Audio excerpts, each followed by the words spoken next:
E então, eles estão lá em Uberlândia hoje, tendo um tempo em casal. Eles prometeram para mim, irmãos, que não ia assistir ao vivo, quer dizer, curtir lá o resto do hotel e assistir gravado depois. Eu acho que essa promessa eles não estão cumprindo não, porque eu já dei uma olhadinha no chat e estava lá, né? Então, não tem jeito, né? Pai e mãe é pai e mãe. Quando eles viajam sozinhos, meu pai conta que minha mãe fala, ai, se os meninos estivessem aqui, não sei o quê, né? Então, não tem jeito, provavelmente eles estão vendo. Então, vamos orar para eles nessa manhã, para a gente já abençoar a palavra aqui também. A gente tem um tempo de reflexão, então vamos fechar os nossos olhos. Senhor, nós colocamos a vida dos nossos pastores na Tua presença, e eu em particular agradeço pela vida deles serem meus pais, que são um exemplo para mim, para minha esposa, para minha irmã, para toda a igreja. O Senhor possa estar mesmo abençoando para que seja um tempo ali de refrigério, que seja um tempo ali de renovo, que essa união que já tem abençoado tantas pessoas possa se fortalecer a cada dia mais, que eles sejam cheios da Tua presença, cheios da Tua glória, cheios do Teu amor, e que eles consigam, meu Deus, influenciar milhares e milhares de casais com amor, com companheirismo e com a unção do Senhor na união deles. É o que nós pedimos no nome do Senhor Jesus. Também pedimos que o Senhor abençoe a pregação aqui, que não eu fale, mas o Senhor fale por mim, que todos os ensinamentos, tudo aquilo que seja dito aqui, seja para o louvor e honra do Teu nome. No nome do Senhor Jesus, amém. Amém, irmãos. Olha, os irmãos já colocaram para mim, deixa eu só assumir aqui no tablet, que aí eu consigo passar no ritmo aqui. Ótimo. Muito bem. O título dessa pregação que eu coloquei aqui hoje, eu vou saindo assim um pouquinho, gente, porque eu acho que se eu ficar na frente não aparece muito lá, né? Desafios emocionais em tempos de pandemia. Esse ano eu tive a bênção de Deus de trabalhar numa das escolas onde eu dou aula, com a Escola da Inteligência, do doutor Augusto Cury, onde ali nós temos a oportunidade de falarmos um pouco sobre educação socioemocional, sobre o nosso emocional, as coisas que acontecem, o dia a dia, a pressão, o mal do século, né, que a gente achava que era depressão, mas é ansiedade. Então, eu tive essa graça de estar trabalhando essa temática lá com os alunos durante todo esse ano, e tem sido um momento de refrigério, irmãos, tem sido uma bênção. Deus, né, retomou ali uma alegria no meu coração de dar aulas. Eu tenho visto a diferença na vida dos alunos, inclusive vou trazer um exemplo ou outro aqui, mas então eu resolvi trazer algum desses conhecimentos para nós, algumas ferramentas, algumas coisas tão importantes, porque nesse tempo de pandemia, querendo ou não, nós fomos abalados em alguma área, né? Alguns na área financeira. Nessa área, graças a Deus, Deus me abençoou, mas outros, às vezes na área física, né? Perdemos parentes que amamos, perdemos irmãos preciosos aqui na igreja, né? Durante muito tempo não tínhamos perdido, mas perdemos irmãos preciosos, né? Algumas pessoas entraram em depressão, algumas pessoas, as amizades acabaram se enfraquecendo um pouco, e sem dúvida isso são grandes desafios emocionais para nós. Eu trilhei aí um caminho, irmãos, que é por onde nós vamos falar. Então nós temos aí alguns pontos para a gente falar. E aí deixa eu ver se vai funcionar direitinho. Está funcionando, muito bem. Então, como eu estava falando, os efeitos da pandemia são diversos, né? E algumas coisas na nossa mente. Tinha um filósofo muito interessante chamado Giovanni Pico della Mirandola, italiano, renascentista, que ele fazia uma defesa de Deus, da maravilha que é Deus, e ele dizia que a maior obra de Deus é o ser humano. A maior, assim, a obra de Deus mais complexa, mais perfeita, seria o ser humano. E sem dúvidas, irmãos, quando nós olhamos a natureza, quando nós olhamos os animais, os planetas, nós, enquanto seres humanos, somos seres fantásticos, né? Nós temos uma complexidade no funcionamento. Minha esposa, a gente ajuda um ao outro nos estudos, irmão.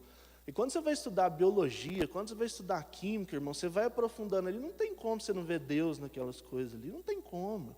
É complexo demais, é perfeito demais. E dentro desse ser criado por Deus, que segundo Giovanni era o mais perfeito, ou é o mais perfeito, A nossa mente é o que nos separa dos outros animais, a nossa capacidade de raciocinar, de pensamento. E essa máquina tão interessante que é o cérebro humano, e que tem me cativado muito, tem algumas nuances que nós vamos trabalhar aqui. A primeira delas é o fenômeno RAM. Vamos trabalhar um pouquinho sobre isso. O que é o fenômeno RAM, André? Bem rápido aqui. O fenômeno RAM é o registro automático da memória. A todo momento ele está funcionando na nossa cabeça, principalmente em situações marcantes. Ele é automático, então você não escolhe se ele vai funcionar ou não. Então você está aqui nessa manhã, e aquilo que eu estou falando, algumas coisas seu cérebro está registrando. Quando acontecem coisas que nos marcam, sejam elas positivas ou negativas, ele vai registrando aquilo no nosso cérebro, principalmente quando aquilo nos marca muito. Então você ficou muito feliz com alguma coisa, com algum evento, às vezes a primeira vez que você pregou na célula, ou o primeiro dia de trabalho, uma empresa nova, alguma coisa que você queria muito fazer, ele registra aquilo, ele entende que aquilo é bom. Assim como uma experiência negativa, né? Às vezes você tomou um rala de um chefe, às vezes aconteceu uma perda familiar, aquilo ele também registra aquele momento. E ele vai criando algumas janelas, que é aqui o próximo ponto, deixa eu passar para vocês aqui. Ele vai criando aquilo que a gente chama de janelas da memória. As janelas da memória são duas, segundo o Augusto Cury. As janelas light e as janelas killer. Em tradução, as janelas de luz e as janelas de morte ou de assassinato, né? O que significa isso? O doutor Augusto Cury diz para nós assim, ó, a nossa vida, tudo que nós vamos fazer, o nosso dia a dia, nós olhamos o mundo através de janelas. E essas janelas podem ser de luz, podem ser janelas abençoadas, ou podem ser janelas depressivas, janelas destruidoras. Então, por exemplo, vou dar um exemplo aqui para você entender o que é uma janela killer. O irmão começou a orar com a irmã, né? Os dois durante muito tempo se relacionaram, e de repente não deu certo, né? Algumas coisas aconteceram, e aquilo cria uma mágoa na pessoa. Lembra do RAM, né? O registro automático da memória? Aquilo cria uma mágoa muito grande dentro da pessoa. Às vezes na irmã, por exemplo, vamos pegar o exemplo, e ela cria na cabeça dela que homem não presta. Homem não presta, nem os da igreja, né? Isso aí não serve para nada, não. E aquilo vira uma janela. Toda vez que um irmão que acha ela interessante vai se aproximar dela para trocar uma ideia, para conhecer, ela abre essa janela, killer. E ela enxerga aquele irmão também como alguém que não presta, alguém que... E o irmão não fez nada, o irmão está ali tentando conhecer ela. E isso atrapalha a vida dela em todo momento. Você já parou para pensar isso? Todos nós temos alguma situação assim, se você ir bem a fundo. Alguma coisa que deu errado, e que toda vez que você vai fazer algo parecido, essa janela abre, né? Essa janela abre. Ah, então não quer dizer que não tem como lidar com isso? Tem, né? Nós somos filhos de Deus, como que não tem como, né? Com Deus ao nosso lado tem jeito de lidar com todas as coisas, mas isso é a janela aqui. Da mesma forma, a janela light. Como é que funciona a janela light? Vamos supor aqui que o Eltim pediu para você pregar dar o dízimo aqui na rede de jovens. E aí você estava muito nervoso, tal, mas você vem mesmo assim, você vem num ato de fé, você vem. E você sente ali o Espírito Santo agindo sobre você, você dá uma palavra ali, os irmãos se sentem abençoados, te elogiam depois, aquilo cria uma janela light, cria uma janela boa. Toda vez que te convida para dar o dízimo, aquela janela você fala, nossa, é bom, né? É uma bênção, é uma coisa legal. Então a nossa vida funciona assim, janelas light, janelas killer, é a maneira como nós olhamos o mundo. Isso aqui eu estou... e o alto fluxo ele vai fazer isso, ele vai abrindo janelas. Se a gente não tomar o controle do nosso sócio emocional, nós vamos ser levados pelas emoções. E cá entre nós não é tão interessante assim ser dirigido pelas emoções. É interessante ser dirigido pelo Espírito Santo e pela razão que Deus nos deu. Vamos para o próximo ponto aqui dessas magnificências da mente. Tem uma coisa que todos nós, principalmente com a pandemia, eu acho que isso aqui foi o que mais nos afetou. Chama-se o SPA, a Síndrome do Pensamento Acelerado. O que é a Síndrome do Pensamento Acelerado, irmãos? Eu coloquei alguns pontos ali, ó. Primeiro ali do lado esquerdo, olha lá. A alta velocidade dos pensamentos causa uma sobrecarga em nosso organismo. Eu tenho aqui, né, para que eu vou ler. Se não ouvirmos os sinais do corpo, eles podem se agravar. Quais que são os sinais aí? O que são? O que causa a síndrome do pensamento acelerado? Coloquei 3, são mais, tá? Excesso de atividades e informações, de estudos, por exemplo. Uso contínuo de celular, internet. Velocidade exagerada na construção dos pensamentos. E alguns desses sintomas indicam que nós estamos sofrendo da síndrome do pensamento acelerado. Olha lá, ó, ansiedade, dificuldade de concentração, dificuldade de sentir prazer nas atividades diárias, irritabilidade, insatisfação, fadiga, sono alterado e déficit de memória.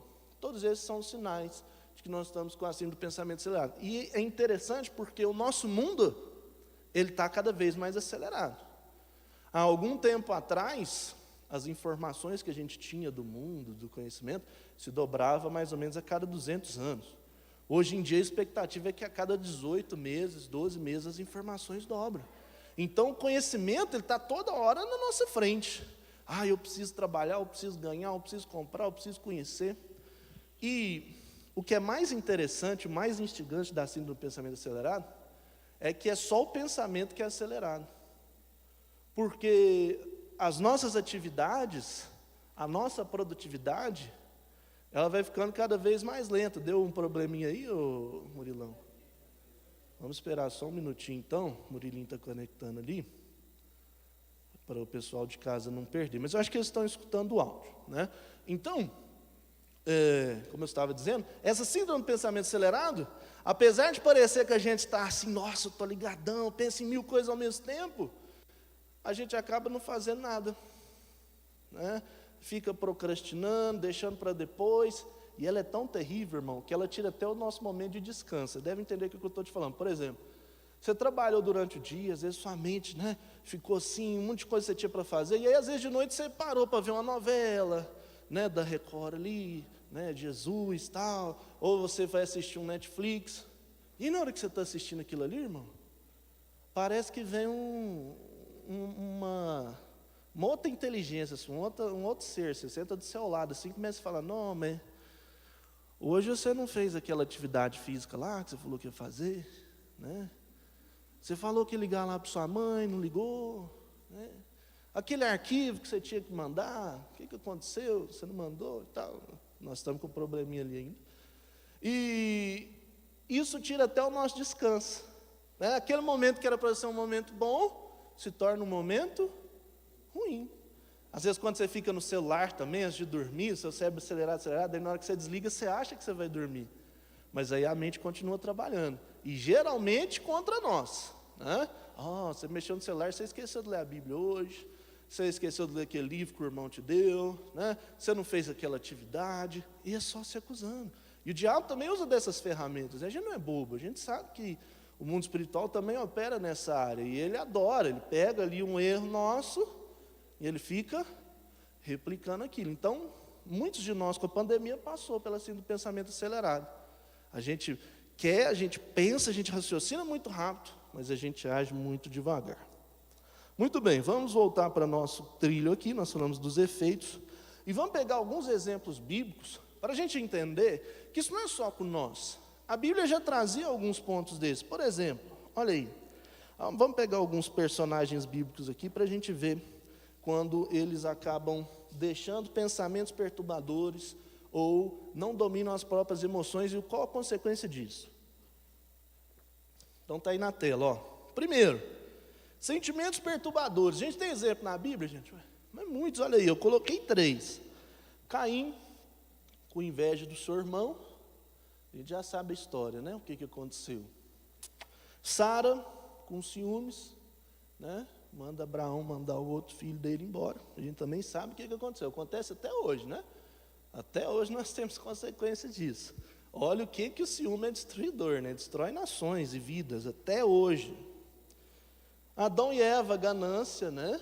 Nossa, ser igual a Deus, ou conhecer todas as coisas, ser conhecedor do bem e do mal. Todos esses são sentimentos que na Bíblia trouxeram consequências negativas, e na nossa vida também vai trazer. Se a gente deixa esse sentimento tomar conta, nós vamos sofrer consequências assim como aconteceu na Bíblia. Então a Bíblia é um reflexo da história. Segundo tipo de comportamentos e emoções, olha lá, comportamentos nocivos. Coloquei aqui, ó, agir antes de pensar. Coloquei Noé, coloquei Pedro, coloquei Moisés. Noé é até instigante. Esses dias eu estava com um debate com meu pai nisso, né? Porque a gente fala sempre lá que o filho de Noé, né, viu Noé ali, as vergonhas, Cã, e o pai, depois que descobriu, amaldiçoou ele, né? Amaldiçoou ele. A gente estava discutindo, eu falei, pai, vamos discutir um pouquinho isso, né? Eu acho que o senhor não ia me amaldiçoar. Eu acho que o senhor ia ficar muito chateado.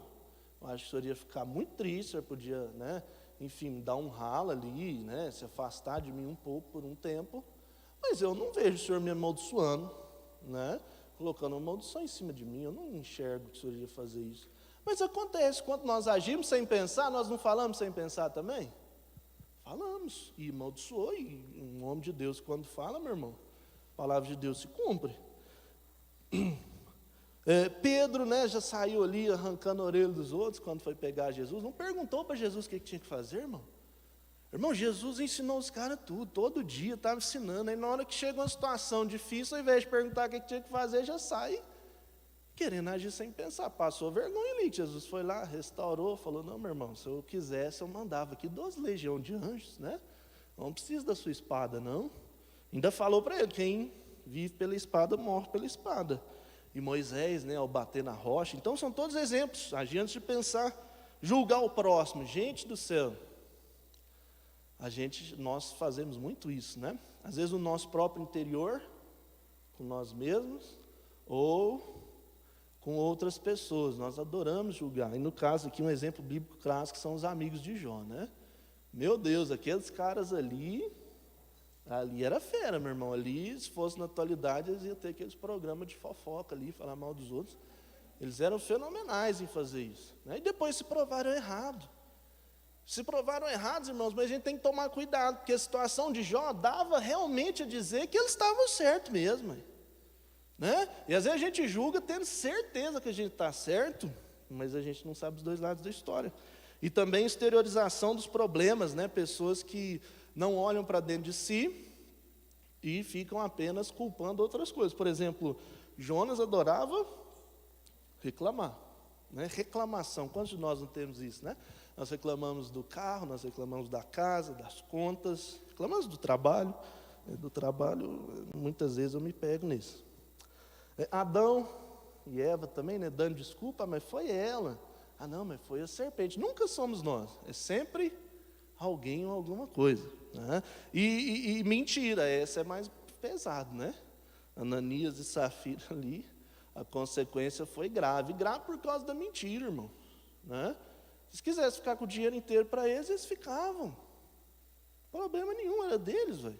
Deus não ia matar, eles não vão matar eles porque eles não querem me dar o dízimo, lógico que não, né? Mas ali, a mentira. Então, a Bíblia está cheia desses exemplos, e que dirá na nossa vida.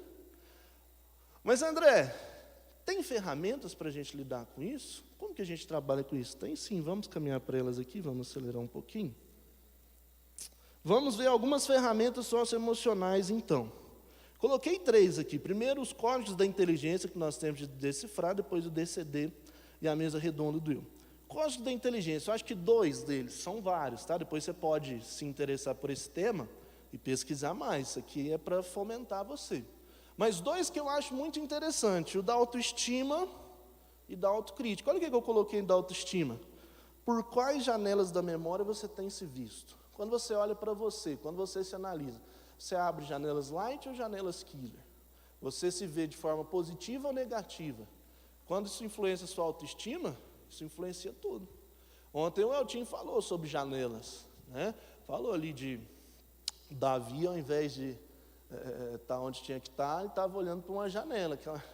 Lógico que metaforicamente falando, aquela janela é uma janela killer, né? E realmente killer mesmo, porque aquela ali deu morte, né? Mas é janelas killer. Até isso na Bíblia a gente tem. Tinha irmãos que oravam na janela e tinha irmãos que ficavam olhando a mulher dos outros na janela. Por quais janelas nós temos visto o mundo. Isso é interessante pensar. E o da autocrítica, agora presta atenção e cuidado aqui, irmãos. Quando a gente pensa em autocrítica, não é aquela pessoa que acaba consigo, não. Que ela fala que eu sou burro, que eu sou feio. Não, isso não é autocrítica, isso é autodestruição. Autocrítica é olhar para a sua vida, entender quais pontos são positivos, o que está dando certo, e entender o que eu preciso melhorar.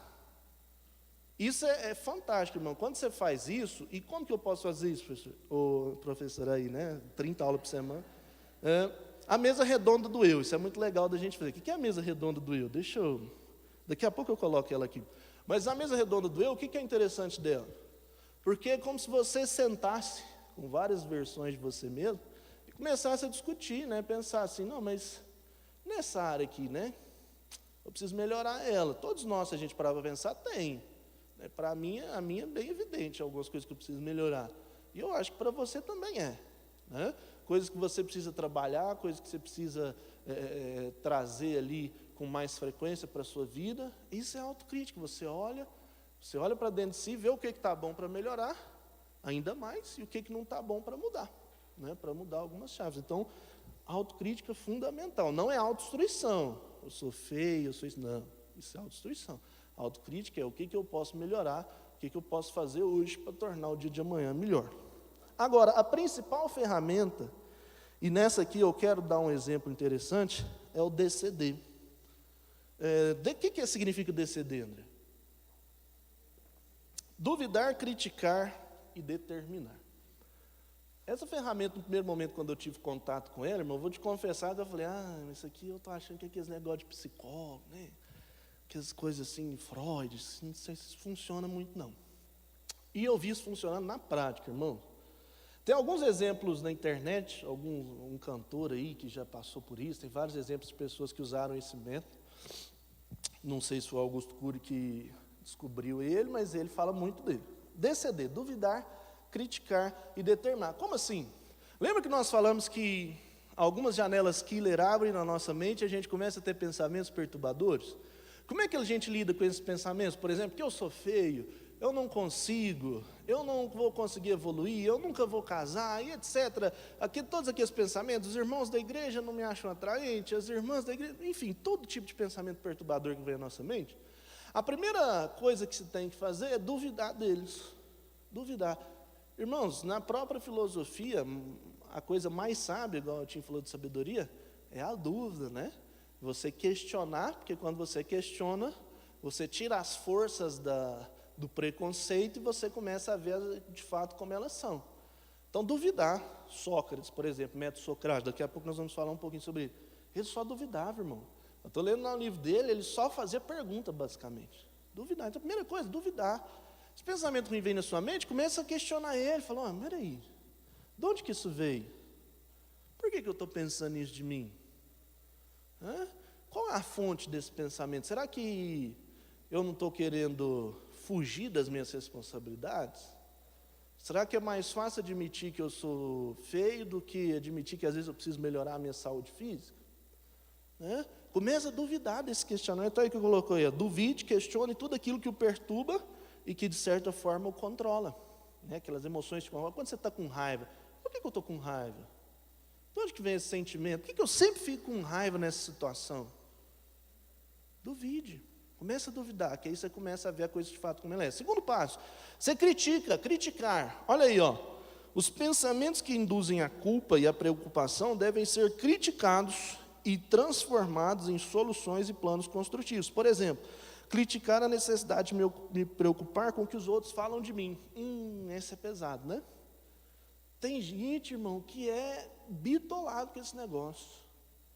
O que vai falar de mim? O que vai pensar de mim? Né? Vai falar que eu não dou certo, vai falar que eu não sei criar meus filhos, vai falar que eu estou usando dinheiro de não sei o quê. Nós somos mestres em preocupar no que os outros vão pensar de nós. Começa a criticar isso. Criticar mesmo. Fala, não, esse tipo de pensamento não pode estar na minha mente.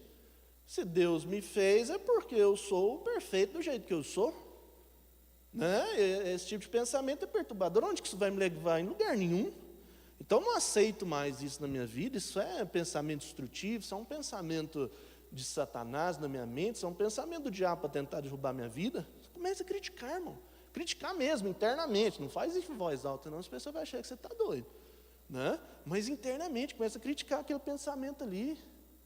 Né? Fala, não, mas como assim? Eu dou conta, que coisa é essa? Que pensamento perturbador, que coisa horrível. Critique. E depois de você criticar, você determina que aquilo não vai ser mais do mesmo jeito. Olha lá, ó, é o agir, a mudança do estado negativo para o estado positivo. É aquilo que motiva, determine não ser vítima ou escravo dos pensamentos e conflitos interiores. Então você determina, você fala, a partir de hoje, eu não vou mais ser dominado pela raiva. Toda vez que a raiva vier, e aí você pode criar até uma ferramenta, eu vou orar. Vou entrar em oração, eu não vou deixar a raiva me dominar. Toda vez que aquele pensamento que você não é bonito, que você não é bom o suficiente, ou que as pessoas não gostam de você, que a sua família não te ama, você determina, olha, isso não é verdade. Eu tenho o maior amor do mundo sobre a minha vida, que é o amor de Deus. Eu amo as pessoas, independente se isso é recíproco ou não. E todo o amor que eu preciso, Deus pode me dar. Você determina. Você determina, fala, não aceito isso mais. Se eu acho que eu estou feio e tal, mas eu acho que é uma coisa física, eu vou melhorar, determina, fala, a partir de hoje, eu vou mudar a chave. É fácil, irmão? Lógico que não é, porque senão todo mundo fazia. Mas nós temos um extra em relação ao mundo, né, meu irmão?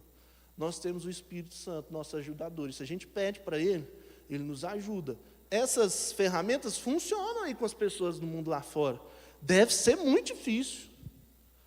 Conosco é difícil também, mas com o Espírito Santo, meu irmão, essa tarefa torna muito mais fácil. Um exemplo rápido disso aqui funcionando, a gente sabe que estamos no período de pandemia, então as aulas, a maioria online. Né? E alguns alunos não ligam a câmera por vergonha. Ah, meu cabelo é feio, isso, principalmente as meninas. E aí tinha uma menina que ela falava muito, mas ela nunca ligava a câmera. E nós caímos nessa aula do DCD. E ela falava, professor, eu não ligo a câmera porque eu acho meu cabelo muito feio, não sei o quê, eu acho feia e tal. O pessoal fala, eu não ligo a câmera. Eu falei, não, ué. Então, ótimo, vamos ao DCD aqui agora. Irmão, eu imaginei assim, ó, que tal, ia ser legal, que ela ia tentar ajudar ela um pouquinho, né? Não criei grandes expectativas, que são crianças, 6º ano. Né? Mas nós fizemos o DCD. Ó, duvido desse pensamento, por que você está achando que seu cabelo é feio?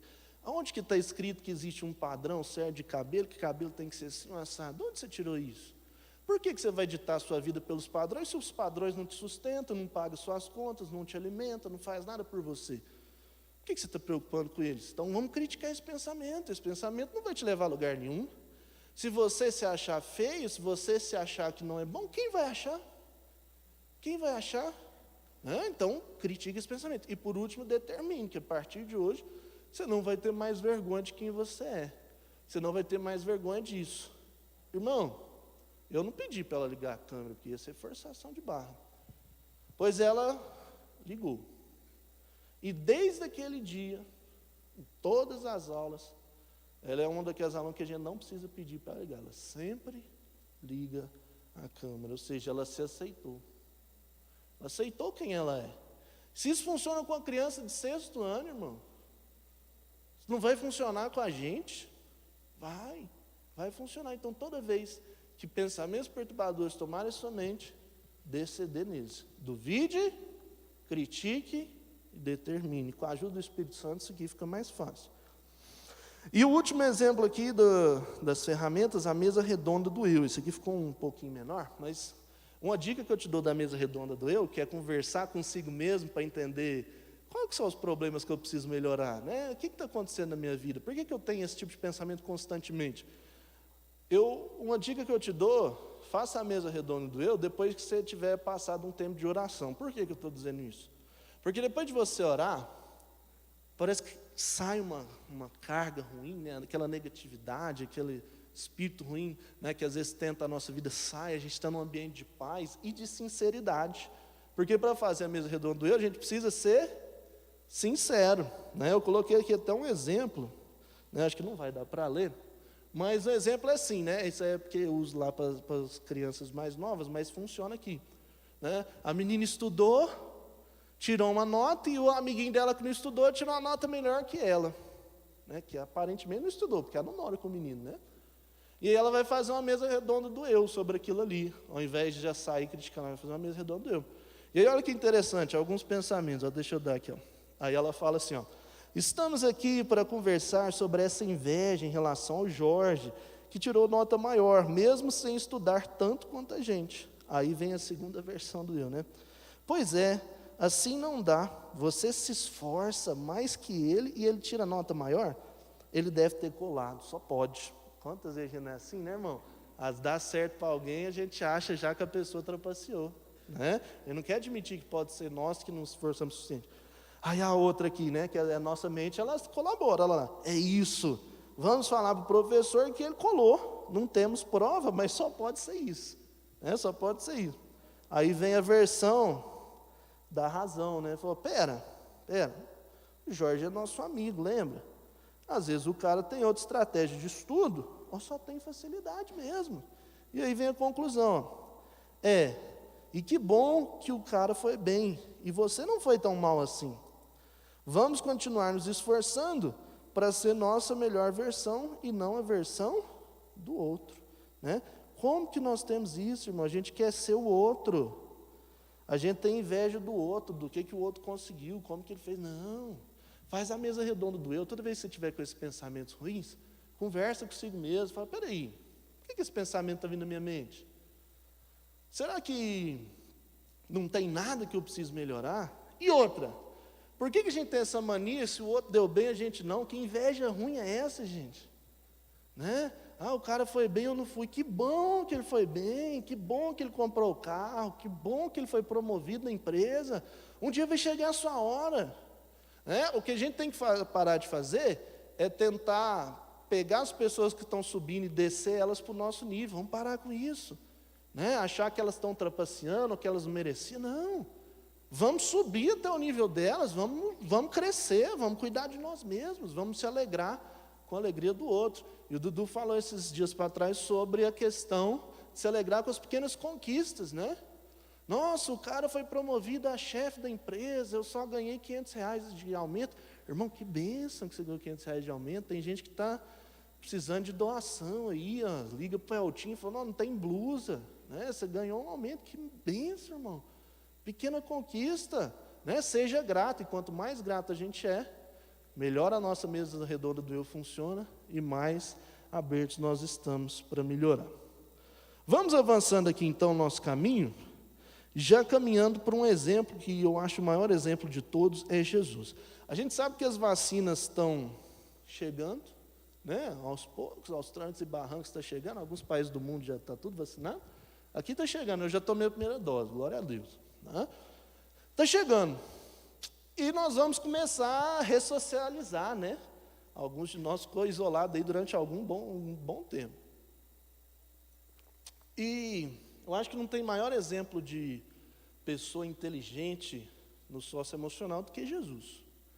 Jesus, ele sabia lidar com as pessoas, Jesus, ele sabia conversar, ele sabia ouvir, ele era fenomenal. Eu coloquei aí 5 exemplos de Jesus, de como que ele lidava com as pessoas, e como que nós, se aplicarmos isso, vamos lidar melhor com a nossa esposa, com o nosso marido, com os nossos filhos, com o nosso trabalho.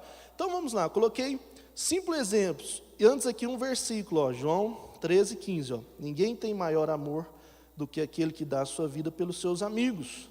Vocês serão meus amigos se fizerem o que eu ordeno. Já não os chamo servo, porque servo não sabe o que o Senhor faz. Em vez disso, eu tenho os chamados de amigo, porque tudo que eu ouvi de meu pai eu tornei conhecido a vocês. Gente, Jesus, ele falava que os outros eram amigos deles. O cara, ele era um Deus, ele era Deus na terra, mano. E ele chamava as pessoas de amigo. Às vezes nós somos chefes das pessoas na empresa e a gente trata elas com indiferença, para não achar que está no mesmo nível que a gente. Jesus era Deus na terra e chamava os outros de amigo. 5 coisas, ó, saber se expressar, saber ouvir, respeito, altruísmo e confiança. Tudo isso a gente enxerga em Jesus. Deixa eu caminhar um pouquinho aqui, apesar que eu não sei nem quantas horas são. Alguém tem horas aí? Ah, tem aqui, né? É só olhar, André. Tudo bem, temos um tempinho ainda. Saber se expressar. Meu irmão, eu acho que não teve ninguém na história da humanidade que soube se expressar melhor que Jesus, né? Basta você olhar, nós falamos sobre ele hoje, o livro mais vendido do mundo é de inspiração dele, a história principal é a dele, né? Com certeza ele sabia se expressar, e aquilo que ele falou nos marca até hoje. Não sei se você sabe, mas muitas constituições do mundo inteiro são baseadas no Sermão do Monte. Será que o cara sabia se expressar? Muito, né? Olha esse versículo aí, ó, Mateus 7, 28 e 29. Quando Jesus acabou de dizer essas coisas, as multidões estavam maravilhadas com o seu ensino, porque ele as ensinava como quem tem autoridade, não como os mestres da lei. Olha o que Sócrates fala, ó. O sábio nunca diz tudo o que pensa, mas pensa sempre tudo o que diz. Jesus pensava antes de dizer, né, meu irmão? Jesus falava coisas que marcavam. Jesus não abria a boca à toa, não. Tudo que ele falava era digno de marcação. Tem algumas bíblias que vêm até em vermelho, assim, uma letra diferente do que Jesus falava. Ele sabia se expressar. Meu irmão, num casamento, num relacionamento com os filhos, se você não souber se expressar, como é que você acha que as pessoas vão saber o que você está sentindo, o que você está pensando, o que você precisa? Não tem como, as pessoas não têm bola de cristal.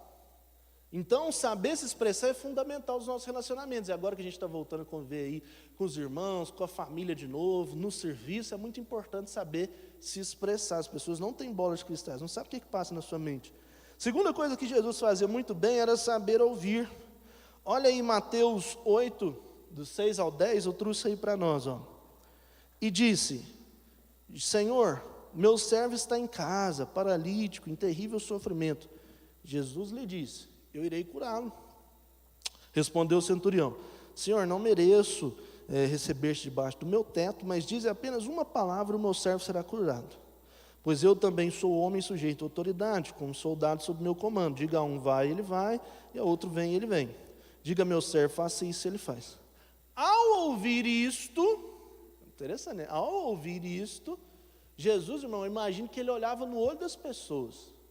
A pessoa estava falando com ele, ele olhava no olho dela e escutava de verdade. A pessoa se sentia sendo escutada ali, né? E, ao ouvir isso, Jesus admirou-se e disse aos que o seguiam: diga a verdade, não encontrei em Israel ninguém com tamanha fé. Ao ouvir isso, olha que interessante, né? Eu imagino Jesus como as pessoas sabiam ouvir. Não era aquilo que a pessoa estava falando, o filho estava falando, o marido, e você estava no celular ali, não.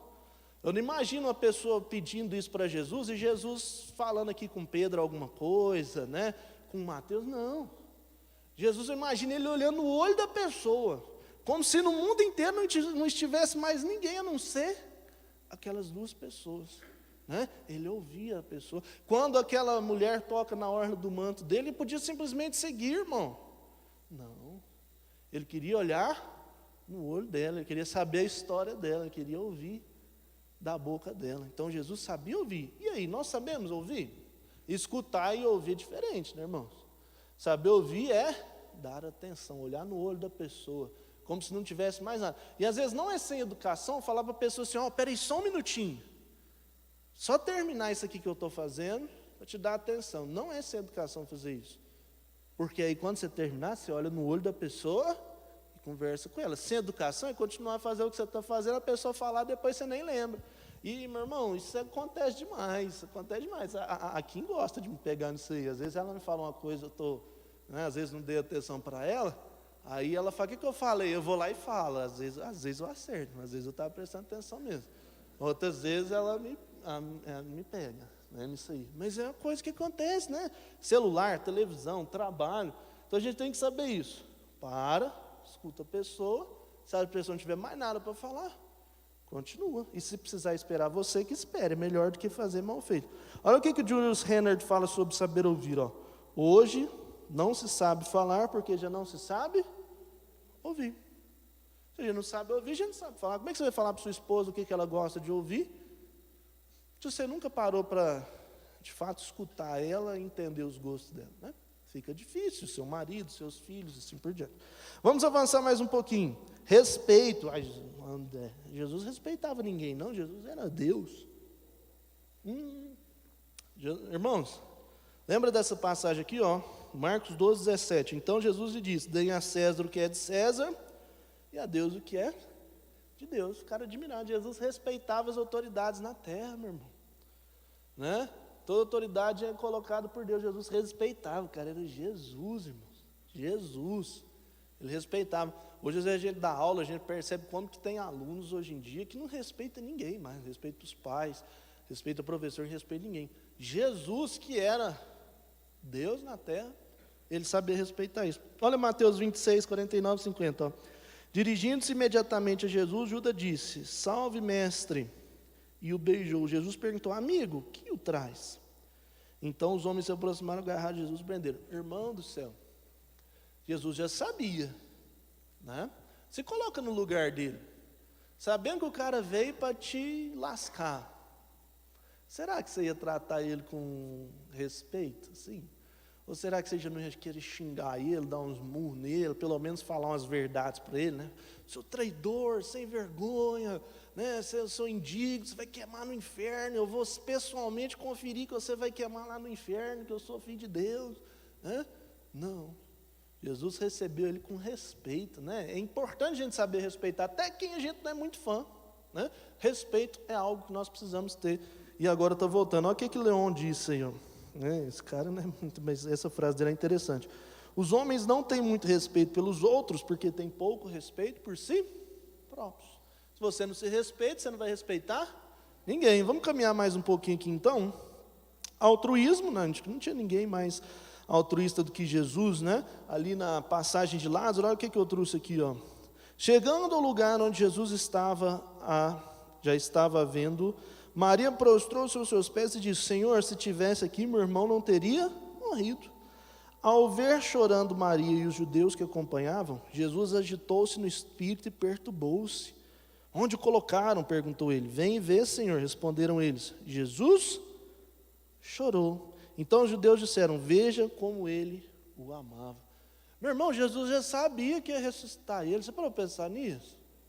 Jesus já tinha isso em mente, né? Jesus já sabia o que ele ia fazer, mas a dor daquelas pessoas estava tão forte que comoveu ele, mexeu com ele, né? Eu acho isso fantástico. O exemplo de altruísmo é saber se colocar no lugar do outro. Faça isso com mais frequência, coloque-se no lugar do outro, aprenda com o outro, né? Sinta a dor do outro. Principalmente nós somos cristãos, essa é uma chave para conquistar, para pregar, né? O Eltinho está aí direto, sai aí para fazer as doações, para ajudar as pessoas. Meu irmão, você quer se sentir bem, você quer se sentir no lugar do outro, você quer aprender, pede para ir com ele um dia, né? Você vai ver tanto que Deus tem te abençoado, né? E o altruísmo, então, se colocar no lugar do outro. E por último, um exemplo de Jesus, confiança, né? Jesus era alguém que a gente podia confiar. Olha lá, ó. Quando Marta ouviu que Jesus estava chegando, mesma passagem, foi encontrá-lo, mas Marta ficou em casa. Disse Marta a Jesus: Senhor, se estivesse aqui, meu irmão não teria morrido. Mas sei que, olha o destaque, mesmo agora Deus te dará tudo o que pedires. E diz Jesus: o seu irmão vai ressuscitar. Marta respondeu: eu sei que ele vai ressuscitar na ressurreição do último dia. Diz Jesus: eu sou a ressurreição e a vida. Aquele que crê em mim, ainda que morra, viverá. E quem vive e crê em mim, não morrerá eternamente. Você crê nisso? E ela respondeu: sim, Senhor, eu tenho crido que tu és o Cristo, o Filho de Deus que deve vir ao mundo. Olha que intrigante isso, irmãos. Jesus cativava confiança nas pessoas. Irmão, Jesus virou para ela e falou: seu irmão vai ressuscitar. Irmão, você está de brincadeira, né? Alguém virar para você e falar: não, vai ressuscitar. Provavelmente você não vai acreditar muito na pessoa, mas Jesus era digno de tanta confiança que ele cultivou no coração das pessoas, que até nisso, quando ele falou, vai ressuscitar, ele falou, então vai. Então vai, se você está falando, se o senhor está falando, vai. Será que nós somos assim? Se a gente vira para alguém e fala assim, não, Alexandre, não, vou fazer. Será que o Alexandre vai acreditar que eu vou fazer mesmo? Ou será que ele vai falar, isso é conversa, né? Essas falam isso toda vez. Meu irmão, Jesus falou, vai ressuscitar. E ela acreditou, porque ele era digno de confiança. E a gente precisa plantar isso no coração das pessoas. Confiança. Olha o que o Jean Lebrun diz, ó. Não se pode ir longe na amizade sem se estar disposto a perdoar pequenos defeitos um do outro, né? Confiança também é saber perdoar, saber que as pessoas erram e saber que elas precisam de confiança. Para finalizarmos, uma pergunta que vem muito à nossa mente é: vale a pena todo esse esforço? Cuidar da mente, ser uma pessoa justa, andar nesses caminhos aí igual o Senhor, né? Saber escutar, saber respeitar, né? Ser uma pessoa digna, uma pessoa justa na sociedade, umas pessoas que a pessoa olha para nós e vê Cristo em nós. Será que vale a pena isso? E é interessante quando o Eltinho falou de sabedoria aqui, que Salomão pediu, uma questão da sabedoria muito forte é que, numa das discussões aqui da República, de Platão, os caras estavam discutindo, caras sábios, né, discutindo sobre justiça. E sabe o que eles estavam chegando à conclusão, irmãos? Que no mundo que a gente vive, é melhor ser injusto. É melhor ser injusto. Então, às vezes, a pessoa que ela é muito sábia, muito inteligente, ela analisa o mundo, principalmente num país igual ao Brasil, é muito melhor ser injusto, em termos de vida boa, de prosperidade, de se dar bem. É muito mais fácil passar em cima do outro, mentir, trapacear, né? Os caras já tinham, os sábios tinham chegado a essa conclusão, né? Tanto que a gente precisa depender de Deus ao invés da nossa própria sabedoria, porque às vezes a nossa própria sabedoria vai optar pelo caminho mais fácil da injustiça. Mas eu trouxe isso aqui, irmãos, porque isso aqui mexeu tanto comigo. Mas mexeu tanto comigo, eu estava lendo, né? E eu quero que vocês leiam uma passagem aqui do livro da República de Platão, onde eles estão nessa discussão sobre se vale a pena ser justo ou não. E aí eles propuseram a seguinte coisa, Eltinho, falaram assim, ó: eu vou pegar o homem mais justo que possa existir e o mais injusto que possa existir. Agora, para isso funcionar, o homem mais injusto que existe, ele tem que se passar por justo, porque se a gente souber que ele é injusto, não vai funcionar, né? Ninguém vai dar a bola para ele. Tem um aqui no Brasil que se diz o homem mais justo do Brasil, né? Acho que você sabe quem que eu estou falando. É uma pessoa que as pessoas acreditam mesmo, irmão, e confia. E isso é o verdadeiro injusto. É aquele que, apesar de ser injusto, para as outras pessoas ele parece justo. Eles chegaram a essa conclusão. E o mais justo, para a gente realmente provar que ele é justo, e que ele não está só querendo as bênçãos ou as bondades, porque quem é justo a gente confia, a gente dá cargo de emprego, a gente contrata, porque a gente sabe que a pessoa é justa. Então, para a gente ter certeza que ele é justo, a gente tem que tirar toda a justiça dele. Ele tem que ser imputado como injusto, mesmo sendo o mais justo. Vamos ler o que eles disseram, ó. Para isso, é o que eu estava falando, é preciso despojá-lo de tudo, exceto da justiça, e fazer dele o oposto do anterior, sem que cometa ato injusto, que tenha a maior reputação de injustiça, a fim de que a sua virtude seja posta à prova, não se deixando enfraquecer por uma má fama e suas consequências, que se mantenha inabalável até a morte. Ou seja, mesmo sendo considerado injusto, se mantenha firme até a morte. Isso está lá, se você quiser conferir depois, porque eu não estou inventando isso aqui, está no livro 2, capítulo 4 e 5, porque a República de Platão é dividida em 7 livros, livro 2, capítulo 4 e 5. E ele continua, no capítulo 5 agora.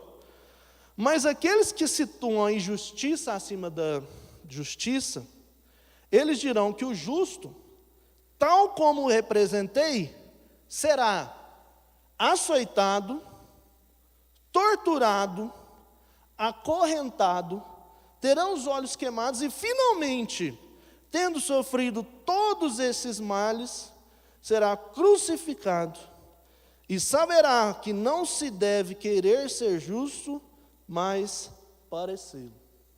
Meu irmão, sabe quando que isso aqui foi publicado? No ano 370 antes de Cristo. Eles não tinham qualquer contato com a cultura judaica. Como é que eles iam saber que havia um cara igual a Jesus, não tinha bola de cristal? E segundo, isso aqui não é nenhuma predição, tipo assim, não, parece que ele está falando de Jesus, né? Mas não, o que ele estava só querendo dizer é que no mundo que a gente vive é impossível ser justo, que a gente não quer ser justo, que a gente quer só parecer ser justo. E é interessante, irmãos, que eu vejo como que a história ela trabalha, o cara falando isso, meu irmão, 370 anos de Cristo, né? Porque uma passagem que a gente usa muito e que a gente já viu muitas pregações é essa aqui, ó, Isaías 53, que é uma predição da vinda de Cristo, o que ele passaria, que foi escrita entre 742 e 687 a.C. Mas você não concorda que se você pega alguém, pega a Bíblia e fala que Isaías já falava antes, ele é filho de Deus mesmo, alguém vai virar para você e falar assim, mas isso aí é Bíblia. Eu não acredito nisso aí, isso é Bíblia. Aí fala para ele então, abrir aqui, né, na República de Platão. Não tem nada de Bíblia, não tem nada de crente. Esse povo não sabia quem que era Deus não, meu irmão. Olha o que eles falaram. E eu gostaria de ler aqui Isaías 53, para a gente finalizar, então, esse momento nosso. Olha lá, ó.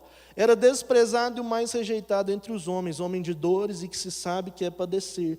E como um de quem os homens esconderam o rosto, era desprezado e dele não fizeram caso. Igual eles tinham falado lá, lembra o que tinha que acontecer com ele? Tinha que ser desprezado.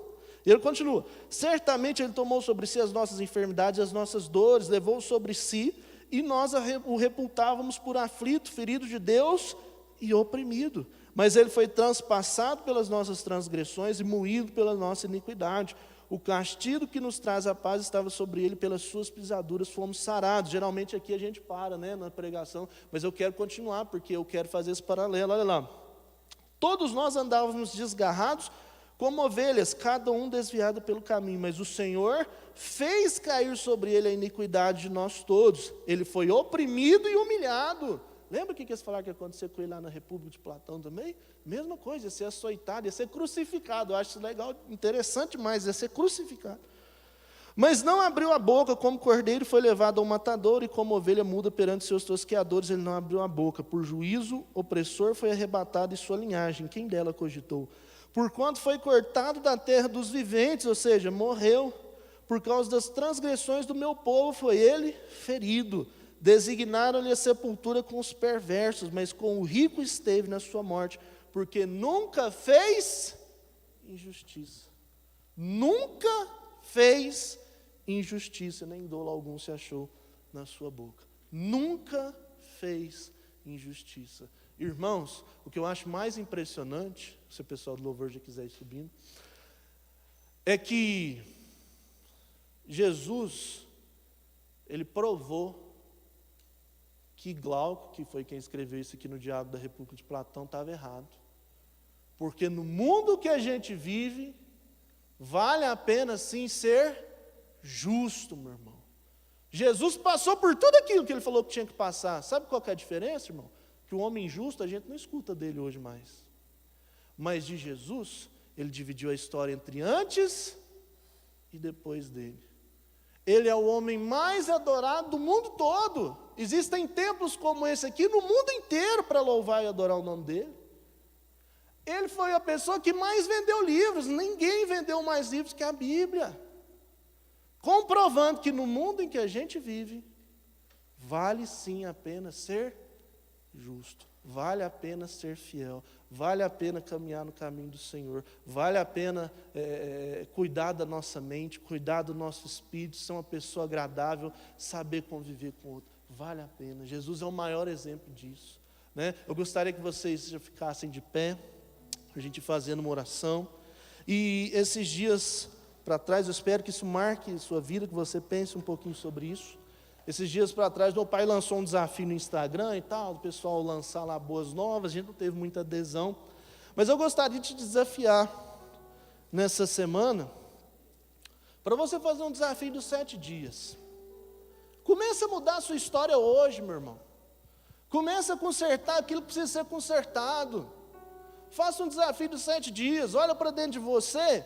Se você acha que você precisa consertar algum relacionamento com a sua família, crie um desafio de nos próximos 7 dias, ter um momento com a sua família, ligar para os seus pais, conversar com pelo menos um parente no WhatsApp por dia, para saber como é que ele está, o que está acontecendo na vida dele. Faça um desafio. Ou não, quem sabe a sua vida física não está muito bem, né?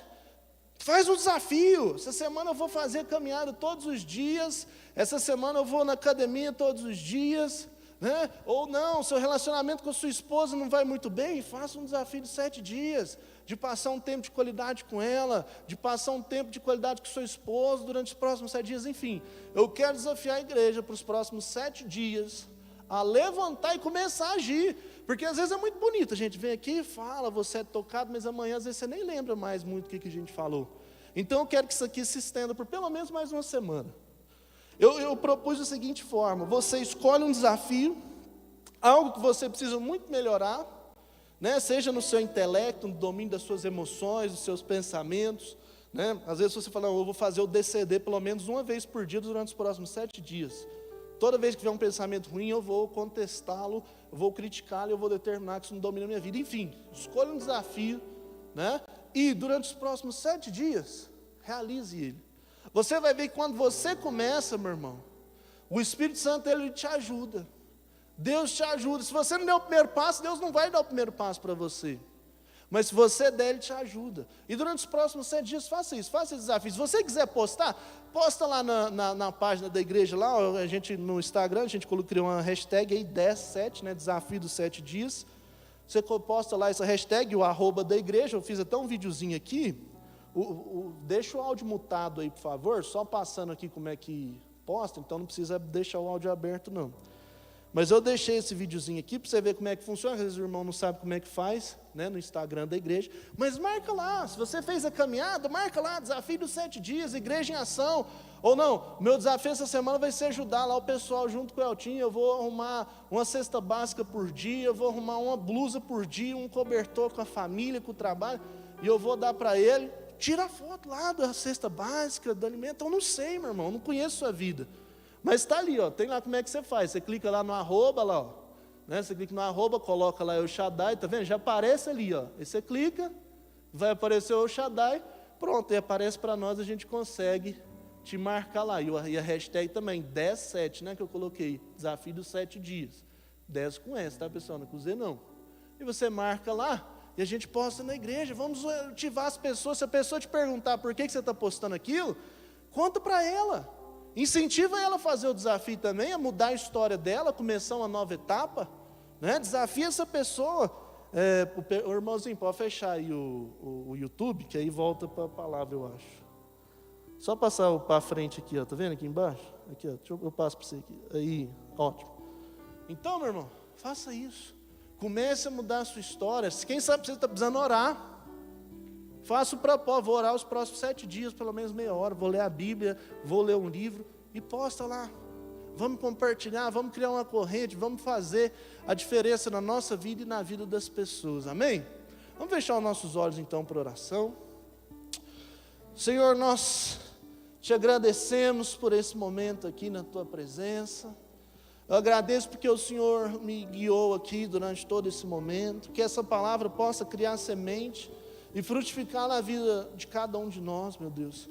Que sejamos todos uma árvore frutífera, que sejamos todos, meu Deus, ajudados pelo Seu Espírito Santo a dominar as nossas emoções e não deixar elas dominarem a nossa vida. Que a nossa história seja escrita pelo Senhor e não pelas nossas emoções. Que a nossa história esteja nas Tuas mãos e não nas mãos de sentimentos perturbadores, Senhor. Que o Senhor desde agora nos ajude a escrever os novos capítulos da nossa história, os novos capítulos das nossas famílias, nos nossos trabalhos, na nossa vida, Senhor.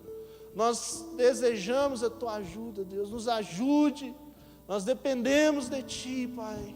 Que o Senhor nos abençoe, Pai. Continue em oração, meu irmão. Comece a pensar com você mesmo aí, enquanto o pessoal toca uma canção aqui, né? Quem sabe existe uma área que você precisa muito melhorar. Comece a refletir sobre isso. É Deus te dando o caminho para a mudança.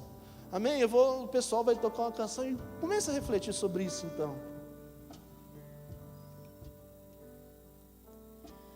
Antes que eu pecasse, pagaste o preço na cruz. Meus erros pesaram em Teus ombros, me rendo a Ti. O que posso dizer? O que posso fazer? Além de entregar, Senhor, meu coração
Senhor, nós te agradecemos, pedimos que o Senhor esteja à nossa frente durante essa semana, abençoe os irmãos de casa, abençoe os irmãos que estejam aqui, que nós possamos dirigir a nossa história através da unção do Teu Espírito Santo, Deus.